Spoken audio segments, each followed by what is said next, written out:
City India news Telugu, ఇది చీకటి వెలుగు. Welcome to city India news. Telangana రాష్ట్రంలో గత 3 రోజులుగా ఎడతెరిపి లేకుండా వర్షాలు కురుస్తున్నాయి.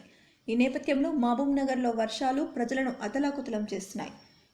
బుధవారం మహబూబ్ నగర్ జిల్లాలోని సీసీకుంటలో 21.0, కోయిల్కొండలో 14.4, గండీలో 26.0, హన్మడ్లో 26.3, మహబూబ్ నగర్ రూరల్ 24.5, దేవరకద్రలో 18.0, అడ్డాకుల 17.3, మూసాపేటలో అధికంగా 35.0, భూత్పూర్లో 28.9, మహబూబ్ నగర్ అర్బన్లో అధికంగా 34.7, నవాబ్పేట మండలంలో 20.3, బాలనగర్లో 18.1, రాజాపూర్లో 21.8, జడ్చలలో 29.5, 21.8, మహబూదాబాద్లో 35.5 మిల్లీమీటర్ల వర్షం కురిసింది.